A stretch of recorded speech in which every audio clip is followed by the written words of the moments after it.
এই ঠাণ্ডা দিনকেইটাত চৰ্দি কাহৰ পৰা পৰিত্ৰাণ পাবলৈ হ'লে আপোনালোকে আমলখিৰে এই দুবিধ বস্তু তৈয়াৰ কৰি খাব। আপোনালোকৰ চৰ্দি কাহ সোনকালে নহ'ব আৰু স্বাস্থ্যৰ কাৰণে বহুত ভাল হয়। হাই ফ্ৰেণ্ডছ, আপোনালোক সকলোকে মোৰ অসমীয়া সঁচাই চেনেলৰ নতুন এটা ভিডিঅ'ৰ মাজলৈ স্বাগতম জনালোঁ। আশা ৰাখিছোঁ আপোনালোক সকলো ভালে আছে।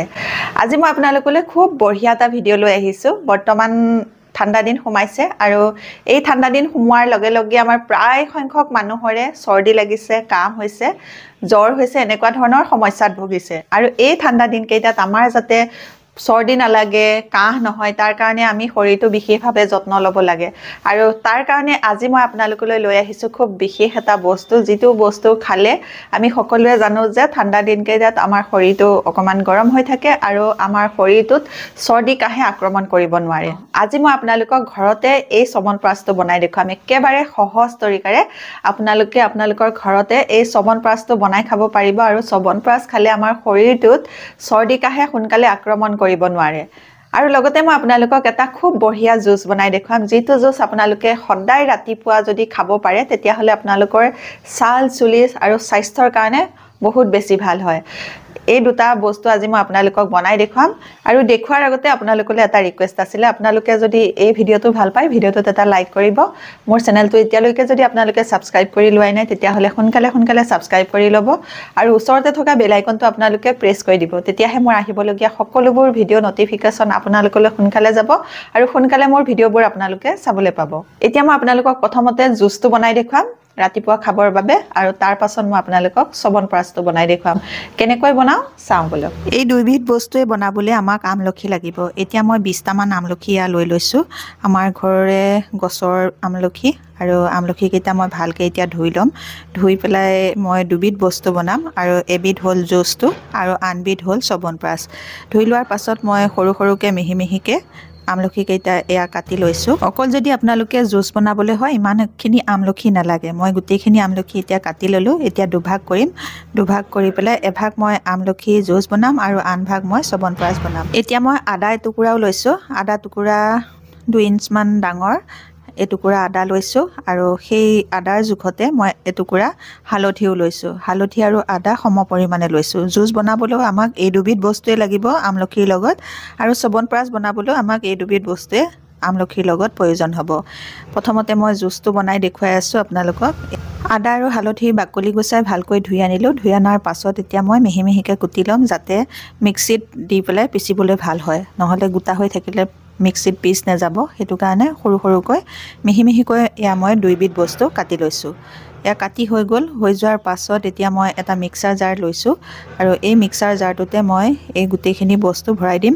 ইয়াৰে আমলখি গোটেইখিনি নভৰাওঁ, আদা আৰু হালধি গোটেইখিনি ভৰাই দিছোঁ। আৰু প্ৰথমতে মই আপোনালোকক এতিয়া এইখিনি বস্তুৰে জুচ বনাই দেখুৱাম। ইয়াৰে মই আধা লৈছোঁ জুচ বনাবৰ কাৰণে, আৰু আধা থৈ দিছোঁ মই চ্যৱনপ্ৰাশ বনাবৰ কাৰণে। আৰু এই বস্তুকেইটা মই 3জন মানুহে খাব পৰা জোখত লৈছোঁ। আৰু এতিয়া মই ইয়াতে দি দিছোঁ এচামুচৰ জোখাৰে জালুক। জালুক খালে আমাৰ ঠাণ্ডাৰ দিনত শৰীৰটো অকণমান গৰম কৰি ৰাখে আৰু চৰ্দি কাহ সোনকালে ভাল হয়। সেইটো কাৰণে জালুকটো অকণমান পৰিমাণটো বেছিকৈ দিছোঁ মই। আৰু যদি গৰম দিনত বনাই খাবলৈ হয় তেতিয়াহ'লে আপোনালোকে জালুক 5-6টামান দিলেও হ'ব। আৰু জালুক দিয়াৰ পাছত মই ইয়াতে আধা চামুচৰ জোখাৰে মিচিৰি দি ভালকৈ পিচি দিলোঁ। মিচিৰিটো আপোনালোকে অপশ্যনেল হয়, দিবও পাৰে নিদিবও পাৰে। যদি সৰু ল'ৰা ছোৱালীক খুৱাবলৈ হয় তেতিয়াহ'লে আপোনালোকে অকণমান মিচিৰি দিলে জুচটো খাই অকণমান মিঠা মিঠা লাগিব, সিহঁতে ভাল পাব খাবলৈ। আৰু যদি আপোনালোকৰ ডায়েবেটিছ আছে তেতিয়াহ'লে মিচিৰি মিক্স নকৰিলেও হ'ব। এতিয়া মই এই গুড়াখিনি এটা পাত্ৰলৈ লৈ ল'লোঁ। লৈ লোৱাৰ পাছত এতিয়া ইয়াতে পানী মিক্স কৰিছোঁ। পানীটো মই গৰম পানী মিক্স কৰিছোঁ। একেবাৰে বেছি গৰমটো নহয়, কুহুমীয়াতকৈ অকণমান গৰম পানী মিক্স কৰিছোঁ। এতিয়া যিহেতু ঠাণ্ডা দিন সেইকাৰণে মই অকণমান কুহুমীয়া পানী মিক্স কৰিছোঁ। আৰু যদি গৰম দিনত বনাই খায় তেতিয়াহ'লে ঠাণ্ডা পানী দি ল'বও পাৰে আপোনালোকে। আৰু কেইজন মানুহে খায় সেইমতে আপোনালোকে পানীখিনি দি ল'ব। দি লোৱাৰ পাছত ভালকৈ এইখিনি চেকি ল'ব লাগিব।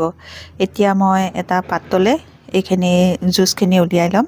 আপোনালোকেও এনেকৈ ডাঙৰ এখন চেকনি ল'ব, লৈ পেলাই ভালকৈ ইয়াৰ চেপি জুচটো উলিয়াই ল'ব, যাতে আমলখি, হালধি, আদা গোটেইখিনিৰ গুণটো পানীখিনিলৈ গুচি আহে। এনেকৈ মই এয়া চাওকচোন চেপি ইয়াৰ জুচটো ভালকৈ উলিয়াই লৈছোঁ। বজাৰৰ পৰা আমলখি জুচ কিনি আনি নাখায় আপোনালোকে ঘৰতে থকা আমলখি কেইটাৰে এনেকৈ জুচ বনাই খাব পাৰে আৰু এই যিখিনি সীতা থাকিলে এই সীতাখিনিও মই পেলাই নিদিওঁ আৰু এই সীতাখিনি এতিয়া মই চ্যৱনপ্ৰাচ বনাবলৈ ব্যৱহাৰ কৰিম এতিয়া আমাৰ এই জুচখিনি তৈয়াৰ হৈ গ'ল জুচখিনি খাব পৰা হ'ল আৰু যিখিনি গুড়া থাকি গ'ল সেইখিনি গুড়াই এতিয়া মই চ্যৱনপ্ৰাচ বনাবলৈ ব্যৱহাৰ কৰিম আৰু লগত মই যিখিনি আমলখি থৈ দিছিলোঁ সেই আমলখিখিনিও ভালকৈ মই পিচি ল'ম ইয়াতে মই এতিয়া 3টা ইলাচি ল'লোঁ আৰু 4-5 দুখৰমান এয়া মই লৈছোঁ ডালচেনি আৰু 8-10টামান লৈছোঁ এয়া লং মই জোখমতে লৈছোঁ মই যিমানখিনি বনাইছোঁ সিমানৰ জোখমতে বনাইছোঁ ইয়াতকৈ কমকৈ বনালে কমকৈ ল'ব লাগিব আৰু বেছিকৈ বনালে বেছিকৈ ল'ব লাগিব আৰু এতিয়া মই ইয়াতে দিছোঁ এয়া খেজুৰ ল'লোঁ মই 7-8টামানৰ জোখাৰে আৰু দি পেলাই ধুনীয়াকৈ মই এইখিনি ৰেডি কৰি ল'লোঁ পিচিবৰ কাৰণে আৰু এতিয়া মই খাই লওঁ এই জুচ গ্লাছ নহ'লে ঠাণ্ডা হৈ যাবগৈ তাৰ আগতে জুচ গিলাচ খাই লওঁ আৰু এতিয়া 2টা গ্লাছত ধুনীয়াকৈ ভগাই ল'লোঁ মোৰ আৰু মিষ্টাৰৰ কাৰণে আৰু এতিয়া আমি দুইটাই এই জুচ গিলাচ খাওঁ খাই পেলাই মই বাকি ৰেচিপিটো আপোনালোকক দেখুৱাই আছোঁ এনেকৈ যদি আপোনালোকে সদায় ৰাতিপুৱা আমলখিৰ জুচটো বনাই খাব পাৰে তেতিয়াহ'লে আপোনালোকৰ ছালচুলি আৰু স্বাস্থ্যৰ কাৰণে বহুত বেছি ভাল হ'ব আৰু যদি চৰ্দি লাগি থাকে তেতিয়াহ'লে আপোনালোকে এই জুচটো খালে আপোনালোকৰ চৰ্দি কাহৰ পৰা পৰিত্ৰাণ পাব পাৰিব এতিয়া মই এই জুচ গিলাচ খাই ল'লোঁ খাই লোৱাৰ পাছত এতিয়া মই আপোনালোকক চ্যৱনপ্ৰাচটো বনাই দেখুৱাম আৰু সেই চ্যৱনপ্ৰাচটো বনাবলৈ একেবাৰে সহজ কেনেকৈ বনাওঁ চাওঁ বলকচোন এতিয়া মই গোটাই লোৱা আমলখি খেজুৰ এই গোটেইখিনি মিক্স কৰি যিখিনি লৈছিলোঁ সেইখিনি পিচি ল'লোঁ এয়া ভালকৈ গুড়া হৈ গ'ল আৰু এইখিনি লগত এতিয়া মই যিখিনি আগৰ জুচ বনাই সীতা থাকি গৈছিলে সেইখিনিও মিক্স কৰিম এতিয়া গোটেইখিনি বস্তু একেলগে মই মিক্স কৰি লৈছোঁ আপোনালোকে আমলখিখিনি কেঁচাই গুড়া কৰি নলৈ আপোনালোকে বইল কৰিও গুড়া কৰি ল'ব পাৰে আৰু যিটো মই খেজুৰ ল'লোঁ সেই খেজুৰটো আপোনালোকে শুকান খেজুৰটো বইল কৰি পেলাই ল'লেও হ'ব যদি আপোনালোকৰ ঘৰত শুকান খেজুৰ আছে তেতিয়াহ'লে সেই খেজুৰটো প্ৰথমতে বইল কৰিব বইল কৰি আপোনালোকে গুড়া কৰি ল'ব এতিয়া মই এখন টাৱাত জিৰা জালুক আৰু চফ গুটি লৈ ল'লোঁ এচামুচ গোটেইকেইটা বস্তু সমান জোখত লৈ লৈছোঁ লৈ পেলাই ভালকৈ এয়া মই ৰঙা হোৱালৈকে ভাজিছোঁ ভাজি পেলাই খুন্দনাত মই এতিয়া খুন্দি লৈছোঁ এইখিনি বেছিকৈ খুন্দিব নালাগে এয়া চাওকচোন জোখটো এইটো জোখতে ৰাখিব এনেকৈ ৰাখিলে মুখত মছলাটো লাগি যায় খাবলৈ ভাল লাগে আৰু এতিয়া মই এটা কেৰাহী এয়া পাতি দিছোঁ ফ্লেমত পাতি দি পেলাই 2 চামুচৰ জোখাৰে মই ঘি দি দিছোঁ ঘি দি গৰম হ'বলৈ দিলোঁ আৰু তাৰ পাছত এই যিখিনি গুড়া ইয়াতে মই দি পেলাই অকণমান সময় ভাজি ল'ম কাৰণ মই আমলখিটো বইল কৰা নাছিলোঁ সেইকাৰণে মই এতিয়া 5 মিনিটৰ পৰা 7 মিনিটমান এইখিনি ভাজিম আৰু যদি আপোনালোকে আমলখিখিনি বইল কৰি পেলাই গুড়া কৰে তেতিয়াহ'লে এনেকৈ নাভাজিলেও হ'ব ঘিখিনি দি আপোনালোকে আমলখিখিনি দি এনেকৈ লৰাই ইয়াৰ পিছৰ বস্তুকেইটা দি দিলে হ'ব মই আমলখিকেইটা বইল কৰা নাছিলোঁ কাৰণে অকণমান এয়া ভাজি লৈছোঁ এইখিনি আধা ভাজি হোৱাৰ পাছত মই গুড়া কৰি থোৱা যিটো মছলা সেই মছলাটো ইয়াতে দি দিছোঁ দি পেলাই মই এতিয়া আকৌ অকণমান সময় ভাজি ল'ম এনেকৈ ভালকৈ ভাজি পেলাই বনালে চ্যৱনপ্ৰাচটো আপোনালোকে বহুত দিনলৈ সাঁচি ৰাখিও খাব পাৰিব সোনকালে বেয়া হৈ নাযাব কাৰণ আমি ইয়াত একো প্ৰিজাৰভেটিভ মিক্স নকৰোঁ সেইকাৰণে ভালকৈ ভাজি পেলাই বনালে বেছি ভাল হয় আৰু ইয়াতে মই 200 গ্ৰামৰ জোখাৰে গুড় দি দিছোঁ গুড়খিনি ভালকৈ ইয়াৰ লগত মিক্স হৈ গলি নোযোৱালৈকে আপোনালোকে এনেকৈ ঘনাই লৰাই থাকিব যাতে তলত লাগি নধৰে 2-3 মিনিট ভজাৰ পাছত আপোনালোকে দেখিব গুড়খিনি ধুনীয়াকৈ গলি যাব আৰু এই গুড়াখিনিৰ লগত এনেধৰণে মিক্স হৈ যাব এতিয়া গুড়খিনি দি 2-3 মিনিট ভজাৰ পাছত এইখিনি এয়া হৈ গ'ল এয়া দেখিছেনে কিমান ধুনীয়া চ্যৱনপ্ৰাচ হৈ গৈছে ঘৰতে এনেধৰণে আপোনালোকে ঘৰতে চ্যৱনপ্ৰাচ তৈয়াৰ কৰি খাব পাৰিব